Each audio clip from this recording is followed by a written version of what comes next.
Thank you so much for joining me this week. I am Shauna Domalain, and you are listening to the Oracle of Light. This week, I wanted to do an episode on the different ways that you can find meaning in your life again after the loss of a child.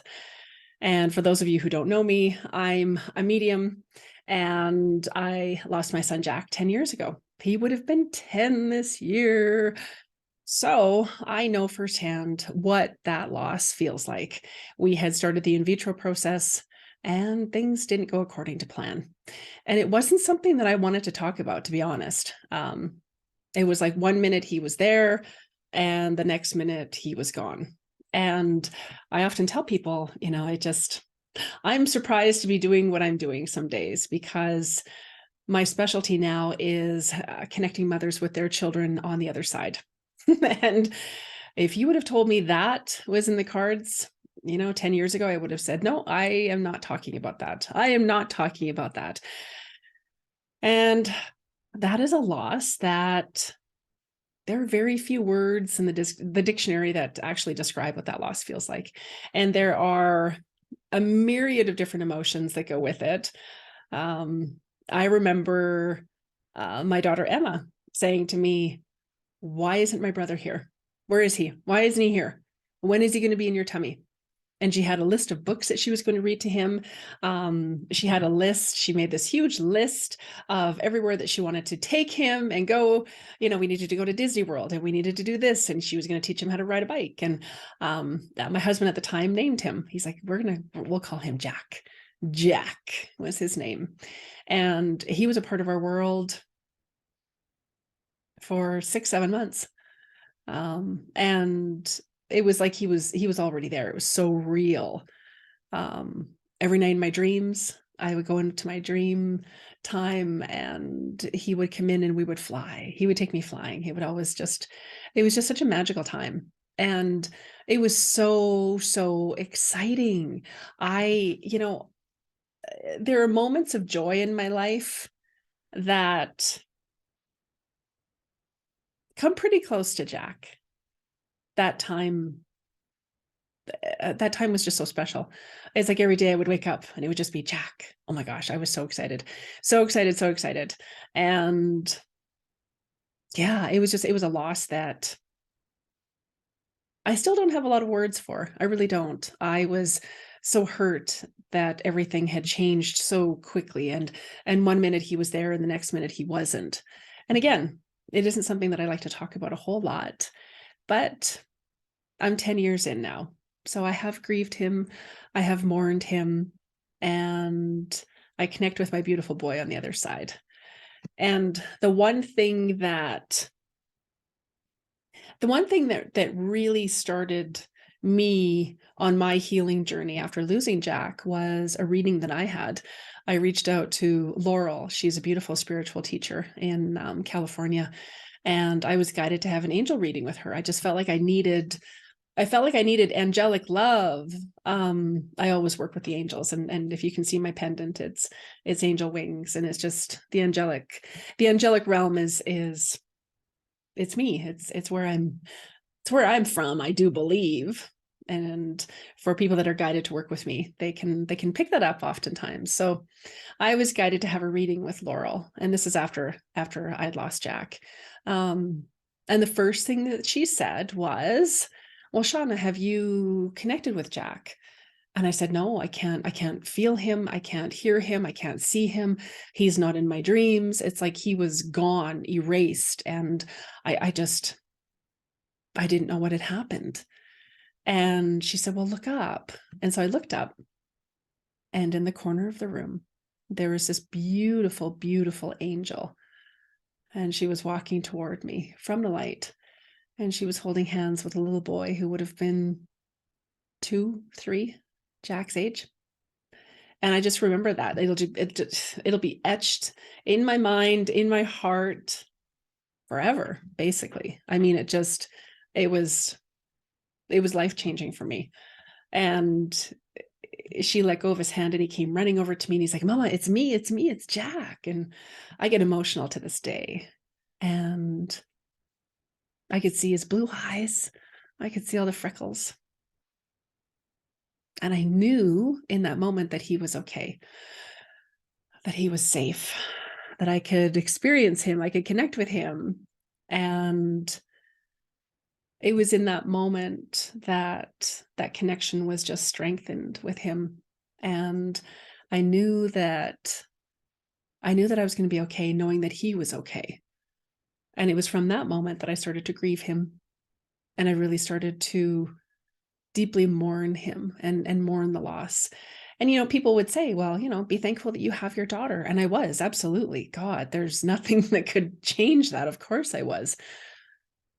And then it wasn't meant to be. And, maybe it was because I was older and, I could adopt. People would come up with all these other solutions that I wasn't looking for solutions. I just wanted my son.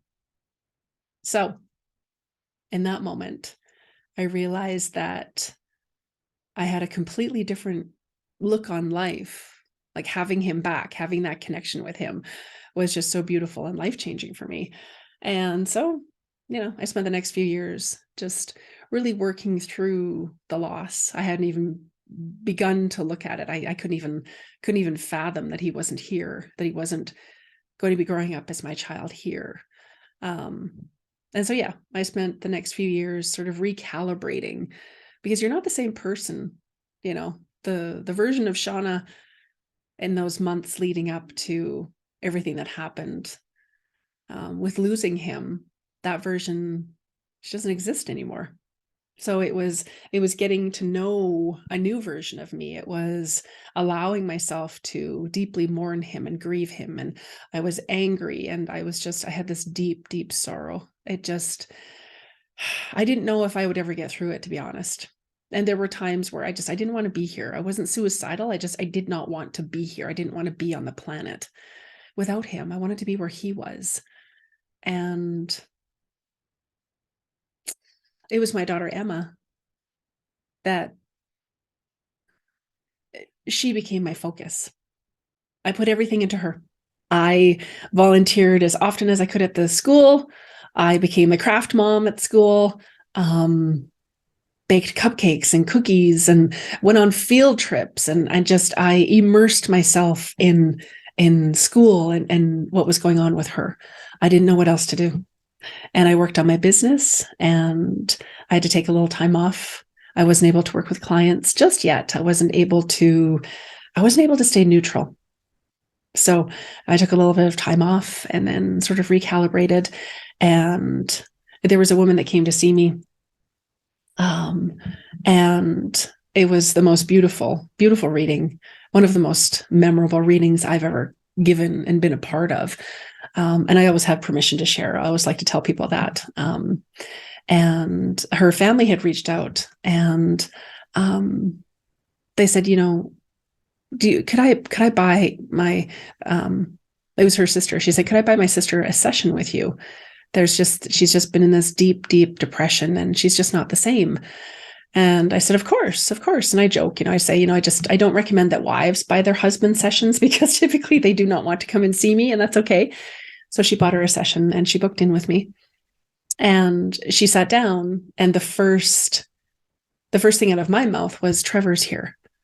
And she just started crying, and she released and released and released. And my training and background is, you just let someone release. You don't interrupt that. You just let it go. It's cathartic. It's healing. It's very powerful. And she cried for about 20, 30 minutes. And then she took a deep breath and dried her eyes. And she looked at me and she said, we named him Trevor. She was 13 weeks pregnant, and they hadn't told their family or friends. Everyone was sort of kept in the dark. They were so excited to surprise everyone, and they'd named him Trevor. And then she'd had a miscarriage, and they hadn't told anyone. I was the first person outside her close-knit group, her doctors, her husband, who knew. And in that moment, everything shifted for me. I looked at her and I said, oh my gosh, thank you. Thank you so much for trusting me with that. for stepping into this arena with me. I said, oh my gosh, I'm so, so sorry. And then she was curious. She's like, is he okay? I said, yeah, he's okay. He's here. He's here. He looks just like his dad. It was so, so beautiful and so profound.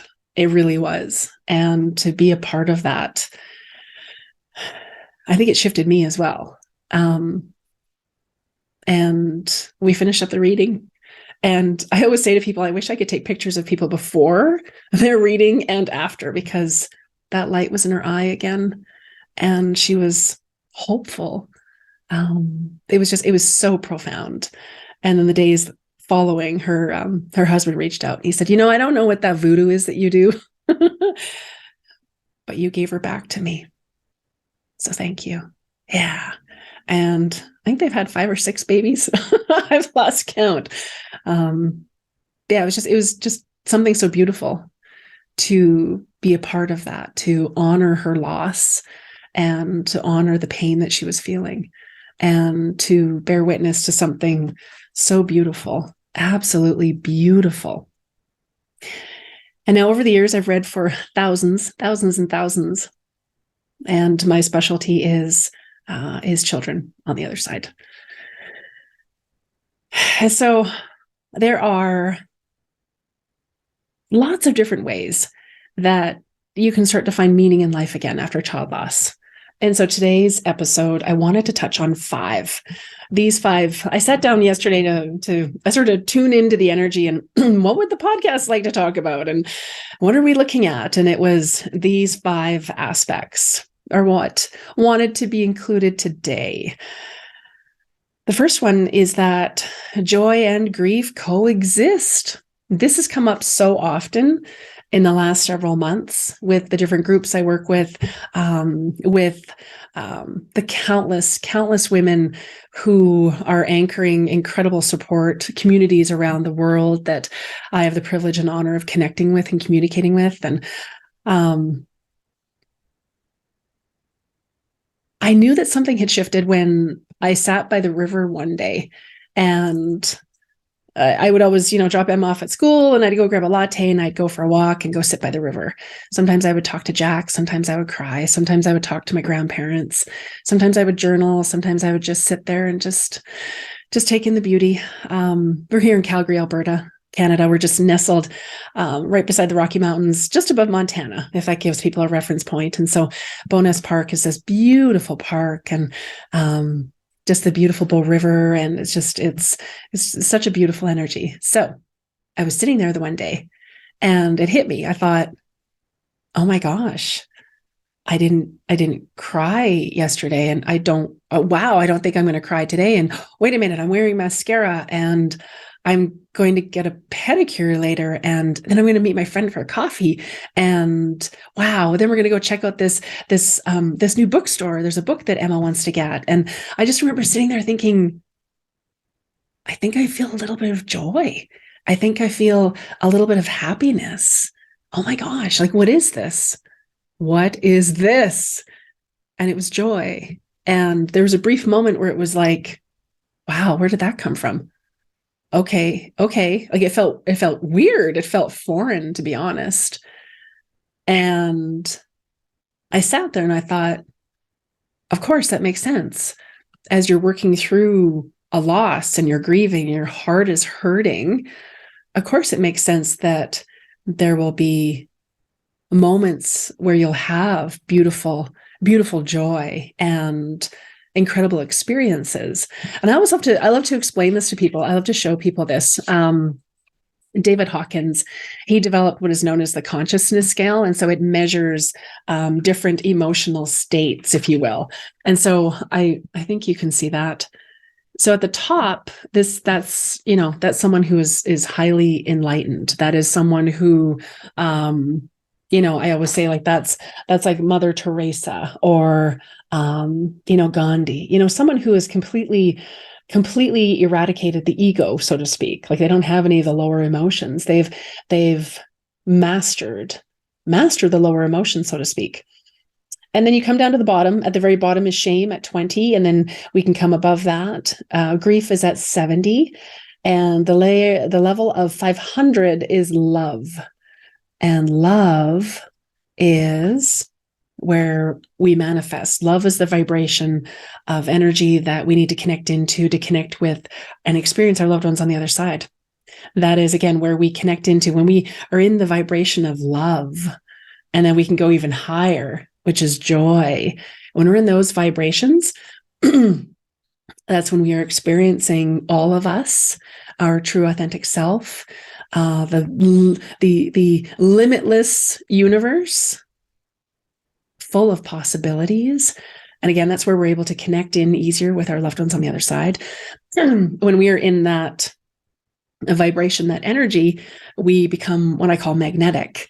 And so when we are magnetic, we are drawing to us everything that's in alignment with our heart's desires when we are in that vibration. And so I love to give people that representation, because grief, as you saw, is at the bottom, pretty close to the bottom. And we're not able to manifest a whole lot. We're not able to really connect into all of us. We're not able to experience our children, our loved ones on the other side when our vibration is that low.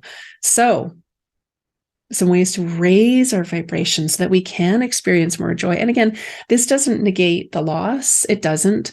I mean, I'm 10 years into my grief experience, my loss of my son, and there's still days where I miss him. I would do anything to have him here in the physical with me, anything. But I've also learned to create a whole new life, and he's a part of that life. And he's a part of why I do what I do. He's the reason that I do what I do. And so I've learned that joy and grief coexist. It's a dance. I have more joyful moments in my world now, as opposed to, those first 3 years after I lost him. It was just grief. It was just, there was very little that lit me up or made me happy, and I was so sad. My heart was just broken. And so, finding different things to make you happy, and the simple things, like I mentioned, I was going to get a pedicure. I was going to see my friend. I was going to a new bookstore. I love books. I love physical books. And just looking forward to beautiful experiences. And then I would start looking for my heart rocks everywhere from Jack. And I really started to look for things to be happy about, to be hopeful about. Because again, wherever our attention goes is where the energy is flowing.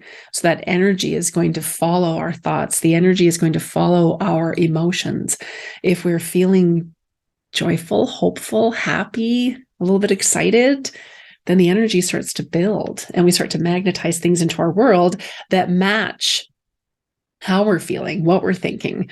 And in raising my vibration, I'm a gym rat. So I go to the gym, I work out, I spend time with people I love. I have become incredibly cognizant of who gets my attention and who doesn't, who I'm responding to text messages from, who adds value to my life and who doesn't. The people who only reach out when they want something. And I just really started to realize that I was the keeper of my soul. I was the keeper of my energy. I was the keeper of my heart. And that people that didn't add to that, I didn't want them in my world. They didn't deserve a place at my table, so to speak. And that isn't to say that they're bad people. It's not from a place of judgment. It wasn't in alignment anymore. Like I said, I was different. And it was interesting because before Jack, I was a people pleaser. And if somebody said, "Hey, can you do this?" Sure. Can you come here? Yep. Can you be there? Yep. I would just jump in and say yes to everything, and not tuning into what is it that I would really like. So I think that's one of the biggest lessons. I think lesson is a good word for, from my loss, is what is it that lights me up? The things that I've learned since losing Jack, what is it that lights me up? Because I know what doesn't. I know that losing a child is one of the most incredible, deeply hurtful things I've ever experienced. So what was it that lit me up? And in raising my vibration, I would start to align with more things that lit me up. I actually made a list the one day. I thought, what were the things that I loved to do before I lost Jack? What were the things that I loved to do? And I made a list of those things. And then once a week, I thought, okay, I'm going to pick one thing this week, at least one thing on that list, and do that one thing. And it started to build the energy. I started to find hope and meaning again. And I mean, this was 10 years ago. There weren't a lot of support groups. There weren't a lot of people offering support and grief support and talking about miscarriage and loss and pregnancy loss and baby loss and child loss. That there weren't a lot of support groups. And so I'm blessed to find more and more women that are willing to share their story, and men as well. Of course, dads are a part of the equation as well. Of course, I seem to gravitate towards moms because I know firsthand what that feels like. It's not a group that any of us would have woken up one day and thought, I think I would like to experience this. No, it isn't. So different ways to raise your vibration are breath work. So you can breathe in for the count of 5, hold for 5, release for 5. Do that cycle of breath. It brings your focus down into your heart space. This is where your child will connect with you. Really taking care of yourself, really giving yourself grace whenever the grief does show up. And as I showed in that diagram, it lowers our vibration. But then finding ways to bring that up. Gratitude. We all have something we can be grateful for. I'm grateful for where I live. I'm grateful for my home. I'm grateful for my puppy, my dog, my cat. I'm grateful for the friends in my world. I'm grateful for the perfect latte. I'm grateful that I'm close to the mountains. I'm grateful that I get to go to the gym and see my friends and get in a really great workout. I'm grateful for the community of women that I'm blessed to be a part of. I'm grateful for the work I do and the people that I'm honored to be able to help. So finding gratitude will raise your vibration. Focusing on where you want to go as opposed to where you have been. I think that was one of the biggest things that helped me as well, was to really start to focus on what is it that I want to create. Yes, I'm working through the messiness of grief and loss. I'm working through that. But where would I like to go? What would I like to create? And then starting to take the steps in that direction. What is it that I want to create? Do I want to plant a garden? Do I want to buy flowers? Do I want to do something beautiful for someone else? Do I want to go on a trip? I'm feeling like I need to go on a trip soon. So what does that look like? What is it that looks like? Do you want to just snuggle up with your love bug? Do you want to, take a drive out to the mountains or be in nature? What does that look like? Anytime that we are near fast moving bodies of water, there's a natural vortex that's created. And simply by being there, that will raise our vibration. It will replenish our energy and our spirit. And it's so rejuvenating, and just, it will light you up. It really will. So there's just some different ways that you can raise your vibration. And just remembering that joy and grief do exist. So really being grateful for sitting in joy, sitting in those beautiful higher vibrations, and allowing yourself the grace that you need whenever the grief does reappear, and finding ways to honor it and also start to reach for different thoughts, and connecting into things that bring you joy, people and experiences and places. I often say to my angels, bring me the means, the money, the time, the resources, the people, the experiences, the opportunities for me to live my best life. Thank you. Thank you. Thank you. Thank you. So if you haven't already, invite your angels in. Another way that you can find meaning in your life again is through creating a legacy for your lost child or children. Is it starting a podcast? Is it creating a sacred space for people to come together? I've recently created a Meetup group. Everyone is welcome. You can find all the details on my website. It's for parents who've lost children. We meet once a month and we can talk about everything we want. And in that is part of creating my legacy. And I want to make sure that everyone understands that they're not alone. that their loss is real and it's honored and it's sacred. It's a part of them. And what are the ways that you can create a legacy? You could just plant something in honor of your child. You could write about your experience.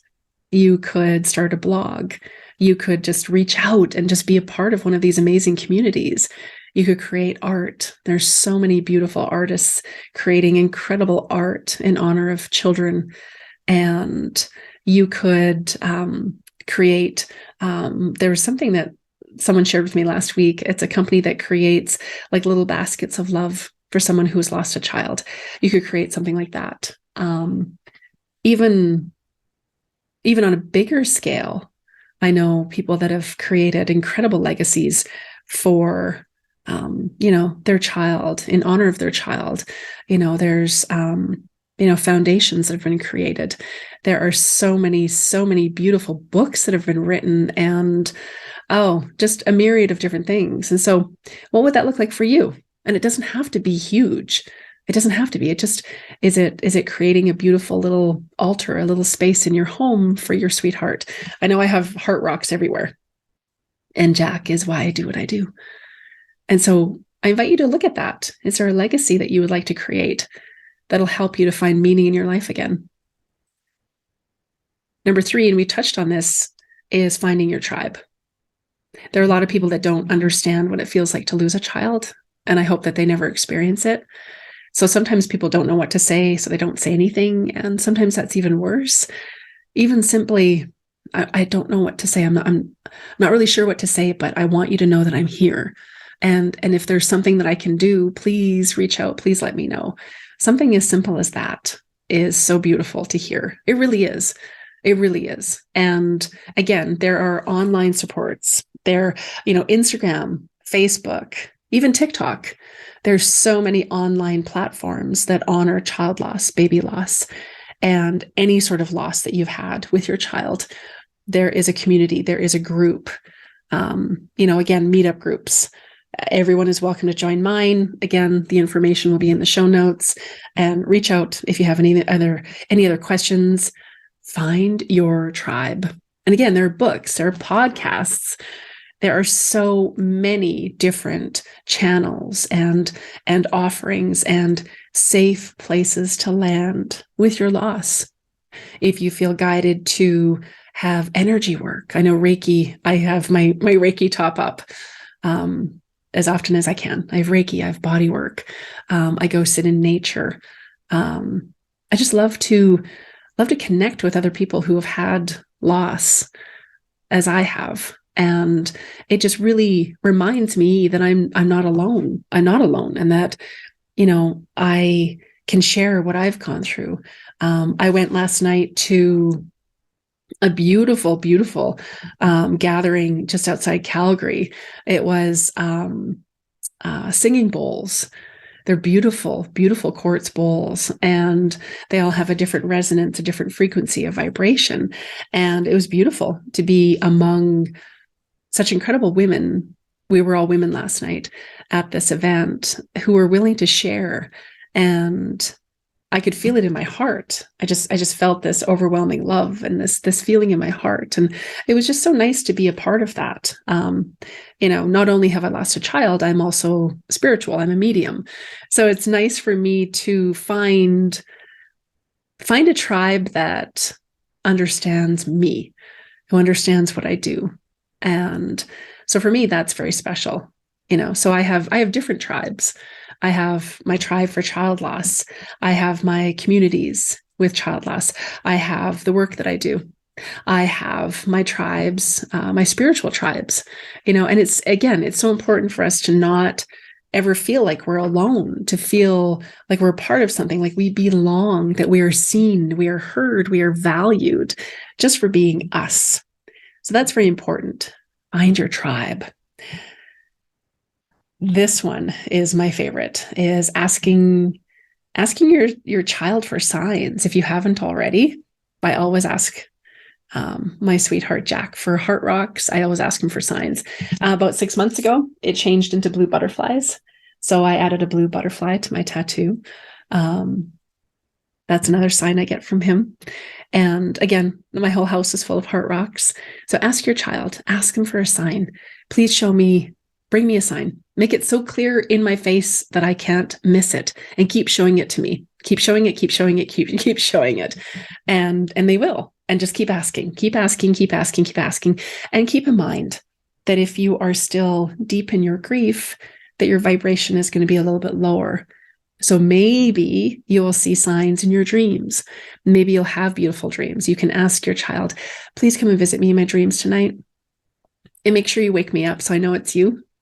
That's also very important. So you wake up and you're sort of in that haze and you can experience them. And it's so beautiful. You'll feel their essence. Asking for signs. And then definitely drop me a line, leave me a comment, and let me know what those signs are. I'm on Facebook, Shauna Domalain. I'm on Instagram, Shauna Domalain Medium. I'm on TikTok, Shauna Domalain Medium. You can email me. I love hearing everyone's stories and what the signs are. And I love hearing about the beautiful magic that your son or daughter will continue to flow into your world, into your life, as you heal, as you rebuild, as you create a life that you love, as you find more meaning in your life again. Asking for signs. So yeah, they could be heart rocks. They could be hearts in general. It could be rainbows. It could be colors of light. It could be feathers. It could be dimes, coins. It could be birds, butterflies, dragonflies.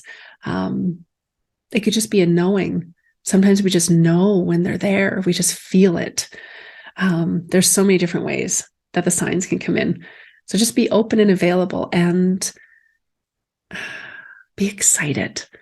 I want my signs today. Jack, Mama needs heart rocks or butterflies today. Mama needs her signs. Thank you.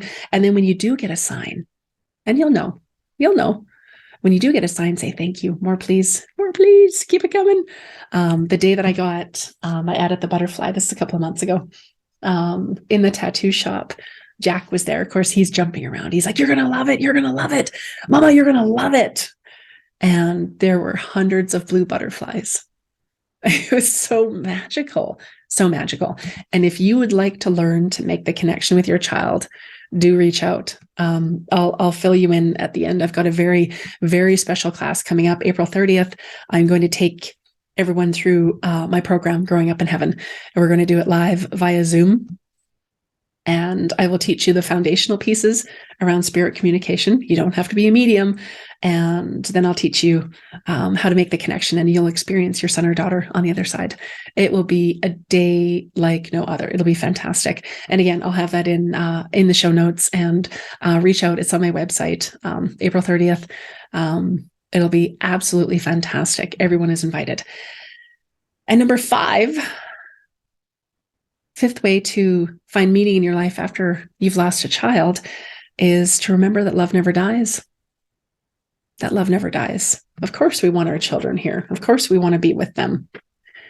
But you still have an incredible life to live. They wouldn't want you to be happy. Your child is marinating in unconditional love. That's all they know now is happiness and joy and love and possibilities and magic. And when you make that connection with them, you're inviting all of that into your world as well. And that connection that you have with your son or daughter, that connection never dies, never goes away, never dies. And that love is always, always there. No matter where or how, what the circumstances were around your child loss, you will always be that child's mother, always. If it was an ectopic pregnancy, if it was failed IVF, if it was a stillborn birth, if it was miscarriage, if it was infant, if your child loss was around infancy, if your child was older, it doesn't matter what that looks like. That love never dies. That connection is always there. And I see smaller children growing up on the other side. So when Jack comes through to me, he's a 10-year-old. Older children will come through at the age that they transitioned. If children are much older, sometimes they will come in at their happiest time in this lifetime. I had a child who came through a few weeks ago, and I said, your son is here, and he's showing me, wow, he had amazing hair. okay, he's showing me this, he's got amazing hair and kind of look like, like Don Johnson from like the 80s, like Miami Vice. I said, wow, very handsome. And she cried and she said, oh my gosh, she said, my son was, she said he was in his early 50s when he died. And she said his hair did not look like that. And I laughed and I said, he's showing himself at his happiest. And so, yeah, she said, oh, that would have been right around the time he got married. It was just such a beautiful time. I said, yeah, absolutely. Absolutely. So that connection is always there. Love never dies, never dies. And again, do reach out, find your community and love them hard. Find your tribe. I have the Meetup group. Again, that's on my website. You can join the Meetup group. It's free. We meet once a month. I will take everyone through my program April 30th. It'll be absolutely magical. Again, all the information will be on my website. Everything will be in the show notes. If you have any questions, send me a message. I'm happy to answer questions, and I'm happy to point you in the right direction if there's anything that I can help with. I send each and every one of you mountains of love, and thank you so much for taking the time to be in this space with me. And just remember that your son or daughter, they're literally a thought away, and that you can experience them, and invite those signs in when you feel them, when you know that they're with you, and give yourself grace. I think that's the most important thing, is give yourself grace, and remember that you're not alone in this. You're not alone in this. So find who or what resonates with you to bring you joy, to help you navigate. I send you mountains of love. Until next time, bye for now. Be well.